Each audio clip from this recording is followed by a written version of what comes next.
UPSC all NCERT class 6th இருந்து 12th வரைக்கும் உள்ள ஆல் என்சிஆர்டி புக்ஸையும் யூபிஎஸ்சி சிலபஸ்க்கு ஏற்ற மாதிரி கிளாஸ் எடுத்தா எப்படி இருக்கும். ஸோ அந்த கிளாஸ் தான் நான் எடுத்துட்டு வந்திருக்கேன். நான் எடுக்கிற கிளாஸஸ் இதுல என்னென்ன சப்ஜெக்ட்ஸ் கவர் ஆகுது அப்படின்னு பாத்தீங்கன்னா, ஸோ மெயின் சப்ஜெக்ட் ஜிஎஸ்ல உள்ள மெயின் சப்ஜெக்டான என்சிஆர்டி புக்ஸ்க்கு ரிலேட்டடான சப்ஜெக்டான polity, history, geography, economy, science and Indian சொசைட்டியும் நான் இன்க்ளூட் பண்ணி எடுத்துட்டு வந்திருக்கேன். ஸோ இந்த கிளாஸஸ் வந்து பார்த்தீங்க அப்படின்னா உங்களுக்கு எந்தெந்த சாப்டரை ரெஃபர் பண்ணி படிக்கணும், எந்தெந்த சாப்டரை வந்துட்டு சிலபஸ்குள்ளே ஸ்ட்ரக்சர் பண்ண முடியும் அப்படின்ற எக்ஸ்பிளனேஷன்ல இருந்து எல்லாத்தையுமே உங்களுக்கு கவர் பண்ணும். நான் எடுக்கிற கிளாஸஸ் தான் மொத்தம் 3 months டியூரேஷன், 90 daysக்குள்ள இந்த கிளாஸ் கவர் ஆயிரும்.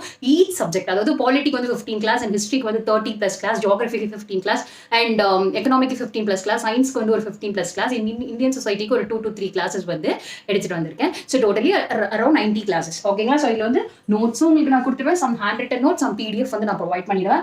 அண்ட் ரெக்கார்டட் கிளாஸஸ் மிஸ் பண்ணுற கிளாஸஸாக இருந்தாலும் சரி, அண்ட் கிளாஸ் முடிஞ்சு 6 months to 1 year recorded classes வேலிடிட்டியும் இருக்கும். அண்ட் டெஸ்ட் சீரிஸும் இதில் இருக்கு. டோட்டலி தனித்தனியாக வந்து ஒரு டெஸ்ட்டும் அண்ட் ஓவராலாக வந்துட்டு 2 டெஸ்ட்டும் நான் கவர் பண்ணுறேன். அண்ட் ஏற்கனவே சொன்ன மாதிரி 90 days அண்ட் ஜூலையில் இந்த கிளாஸ் வந்து ஸ்டார்ட் ஆகுது. ரொம்ப அஃபோர்டபுளான ஃபீ தான். இந்த கிளாஸஸ் ஜாயின் பண்ணணும்னு நினச்சிங்கன்னா ஸ்க்ரீனில் தெரிகிற இந்த நம்பருக்கு வாட்ஸ்அப் பண்ணி ஜாயின் பண்ணிக்கோங்க. கம்ப்ளீட் என்சிஆர்டியை ஈஸியாக கவர் பண்ணுற மாதிரியான கிளாஸ் நான் அப்புறம் என்னோட சேர்ந்து 2 ஸ்டாஃப் எடுக்கிறாங்க. Okay, explanation in Tamil and notes in English. Okay.